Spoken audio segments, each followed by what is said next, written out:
반갑습니다. 하늘땅입니다. 오늘 소개할 연설문은요. 우리가 잃어버린 것들, 텐스콰타와 쇼니족의 예언자입니다. 텐스콰타와는 지난번에 알려드렸던 테쿰세 마지막 인디언 저항 세력의 두목 지도자였던 테쿰세의 동생입니다. 동생이고 예언자, 인디언 예언자입니다. 인디언 종교에는 이 메시아 사상이라는 게 없었습니다. 여러 번 말씀드렸고 소개했던 연설문을 이제 보신 분들은 알겠지만 이 메시아 사상이라는 거는 이 유럽 백인들의 사상이었거든요.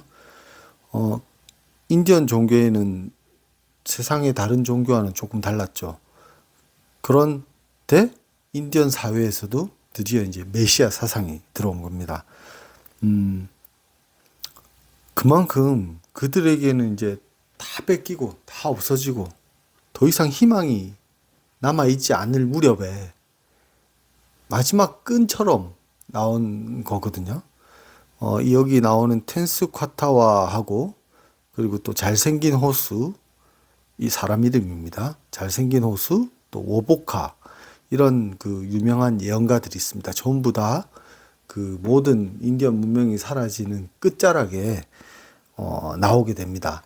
이 내용에 제가 우리가 잃어버린 것들에 대한 텐스콰타와의 예언 중에는 제가 딱히 다시 읽어드릴 만한 부분은 없을 것 같습니다.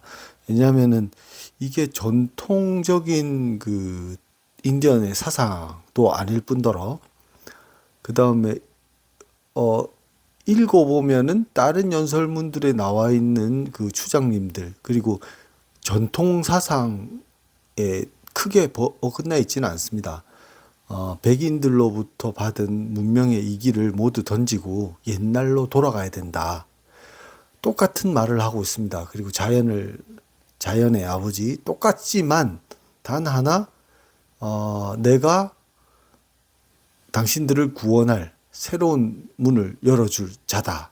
그리고 저기 하늘 같은 자연을 대지의 어머니라고 부르고 그리고 이 위대한 정령의 개념은 가지고 있으나 말의 표현에 있어서 저 하늘에 계신 어떻게 지내고 있는지 봤다. 그리고 내 말을 안 들으면 이런 벌을 받을 것이다. 나는 그것도 보고 왔다. 죽음에 다다라서 이렇게 이 잘못을 저지르면은 이 죄를 받는다는 이런 사상도 인디언 사상에는 없는 거거든요. 그리고 죽은 뒤에 행복하게 된다, 어느 하늘나라에 간다든지 또는 지옥으로 떨어진다든지 이런 개념들은 없던 개념입니다. 아무래도 보면 이걸 부정적으로 볼 게 아니라 그 당시 상황에 맞는 표현을 깨달은 자가 하기 위한 방법이 아니었을까. 예수 시대에는 예수님이 그 당시의 사람들에게 어떻게 해야 이 수준 차이가 있잖아요. 어떻게 해야 이걸 말을 알아들을까? 그래서 그 사람들이 믿고 있던 종교와 시스템적으로 설명하지 않았을까 하는 그런 생각이 있습니다. 부처님도 마찬가지고요. 그 당시에 인도 출생이시니까 그 당시에 그 사람들을 깨우쳐 주기 위한 표현 방식의 일종이 아니었나. 그래서 인디언의 메시아 사상과 예언자가 드러난 부분도 그런 의미에서 보자면 그게 꼭 진짜다 가짜다 이런 걸 떠나서 그 내용을 읽어보시면 우리 끝까지 이 인디언의 전통을 지키려 했던 여타 다른 추장님들 지도자들의 의견과 크게 다르지 않았다라는 사실을 알 수 있습니다. 이 테쿰테 동생이라고 했잖아요. 이 예언자 참 많은 사람들이 따랐다고 하고요. 그 당시에 이제 매스컴에도 많이 이제 올라왔다고 합니다. 이제 우리 신앙촌처럼 이런 사람들을 모아서 예언자의 마을이라는 마을 이름도 있었죠. 그리고 테쿰세가 잠시 떠나 있는 동안에 이 예언자 마을이 이제 침략을 당해서 이제 다 불타고 점령을 당하게 됩니다. 테쿰세가 한참 세력을 키워가다가 많이 절망했던 그런 사건이었기도 했습니다. 그 예언자의 그 연설 내용보다, 물론 연설 내용이 나쁘진 않습니다. 하지만 여러 그 다른 그 추장님들의 그 연설, 그리고 말들과 대동소이한 것들입니다. 반성을 하고 우리가 이렇게 해서 이러한 변화를 우리가 겪었는데 더 이상 이러지 말자, 뭐 이런 내용들은 대동소이하니까 한번 글을 읽는 것으로 대신해 주시고요. 오히려 제가 이 부분에서 소개시켜 드리고 싶은 몇 가지가 있습니다. 인디언 생활을 잘 나타낸 유럽 사람들은 크게 이제 두 가지의 그 관점으로 이 인디언들을 봤는데요. 하나는 뒤처진 미개인들이다, 이렇게 보는 사람들이 있었고, 그 다음에 반면 또 다른 한면은 자연 속에서 살아가는 단순한 삶의 표본이다, 또는 고상한 야만인이다, 이렇게 여겼습니다. 여기 몇 가지 예가 있는데요. 우리가 흔히 많이 들어본 이름들입니다.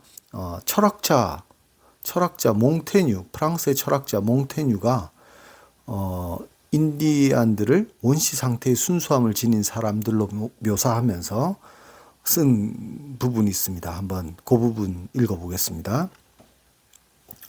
교통수단도 없고 문자에 대한 지식도 없으며 숫자에 대한 이해도 없다. 경찰이나 정치인이라는 단어조차 없으며 부와 가난의 차별도 없다. 계약도 없고 왕위 계승도 없으며 경계선도 없다. 직업도 없이 한가하며 옷도 걸치지 않고 자연 그대로다.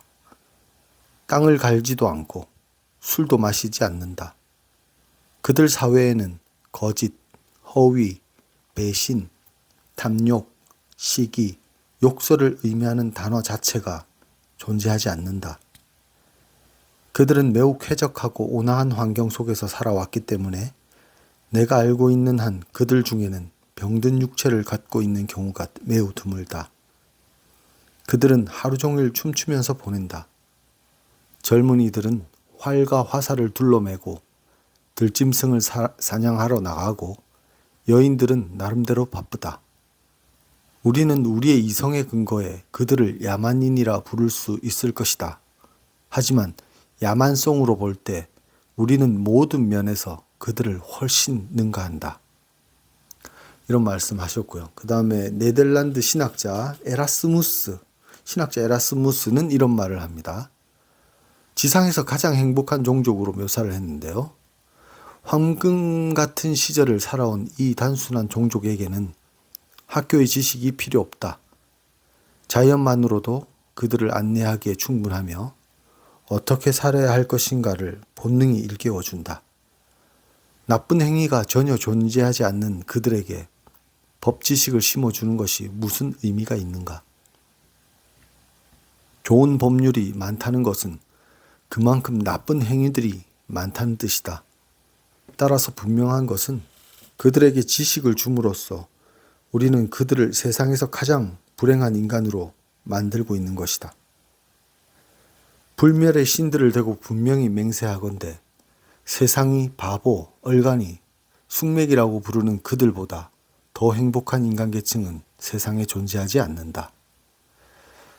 그 위에도 이제 루소나 골드스미스, 그 다음에 워즈워드, 콜리지, 셸리 뭐 이런 사람들도 모두 인디언에 대한 그 참다운 인간이라는 이런 찬사를 아끼지 않았다고 합니다. 그리고 또 하나 소개시켜 드리고 싶은 말은 마지막 그 아메리카 대륙의 마지막 석기 시대인으로 불리운 야니족 인디언 이쉬가 세상을 떠났을 때 그의 친구였던 섹스턴 포프는 이렇게 말했습니다. 그는 우리를 매우 영리하고 많은 것을 알고 있지만 지혜는 갖지 못한 어린 아이로 바라보았다. 우리는 많은 것들을 알고 있었지만 그만큼 거짓됨이 많았다. 그는 자연을 알았으며 언제나 진실했다. 그의 인격은 영원히 변치 않는 것이었다. 그는 친절했고 용기 있으며 감정을 절제할 줄 알았다. 그리고 모든 것을 빼앗겼음에도 불구하고 그의 가슴에는 분노나 오한의 감정이 없었다. 그의 영혼은 어린아이의 영혼이었지만 그의 지성은 철학자의 지성이었다. 이렇게 표현하고 있습니다. 그리고 인디언 사회는 이제 법도 이게 백인 사회와 달랐지만 감옥도 당연히 없었습니다. 푸에블로족 인디언에게 부족의 일을 책임지는 사람, 그러니까 뭐 대표죠. 우리 뭐 대통령 또는 추장님, 일종의 취임 선서가 있었다고 하는데 이 취임서 같은 사람들 앞에서 이제 불러놓고 사람들 앞에서 낭독해주는 이 글이 또 한번 볼만한 것 같아서 읽어드립니다. 우리는 그대의 보호 아래 우리의 땅과 부족 사람들을 맡긴다. 그대가 비록 가난할지라도 또는 그대 자신을 유창하게 표현하는 연설 솜씨가 부족할지라도 그대는 자신의 능력을 다해 공정하게 그대의 부족을 보호할 것이다. 우리 땅으로 들어오는 외지인들은 종족과 피부색과 신앙과 상관없이 우리의 부족과 하나가 될 것이며 그대는 자신의 부족에게 하듯이 그들에게도 똑같은 보호와 권리를 제공할 것이다. 또한 그대는 땅바닥을 기어다니는 미물에서부터 인간에 이르기까지 생명을 담고 있는 모든 것을 소중히 여기고 보호할 것이다. 성급한 말과 행동으로 정신적으로나 육체적으로 부족 사람들의 마음을 상하게 하지 않을 것이다. 그대가 최선을 다해 모든 수단을 써서 바로잡으려 했음에도 불구하고 여전히 고집스럽게 그대의 권위에 저항하고 동료 인간들에게 나쁜 본보기가 되는 사람이 있을 경우 4번에 걸쳐 그에게 평화롭고 지성적인 마음으로 돌아올 것을 권해야 한다. 그럼에도 불구하고 그가 4번에 걸쳐 싫다고 대답한다면 그때는 그를 주먹으로 한 대 때려도 된다. 필요한 경우에는 4대까지 때릴 수 있다. 네, 이게 바로 인디언들의 그 정신이거든요. 잘나서 이렇게 대표를 하는 게 아니라 이제 요즘은 그런 말이 있잖아요. 공무원들은 봉사하는 직책이다. 대통령도 봉사를 하는 우리 인디언 사회에서 사실 배울 게 너무 많은 것 같아요. 그리고 참 순수하죠. 4번을 아주 좋게 다 일러서 그래도 안 되면 한 대 쳐도 된다. 한 대 때려도 된다. 4번까지 때릴 수 있다. 정말 어디에서도 찾아볼 수 없었던 멋진 이야기인 것 같습니다. 네, 오늘은 여기까지 하겠습니다. 감사합니다.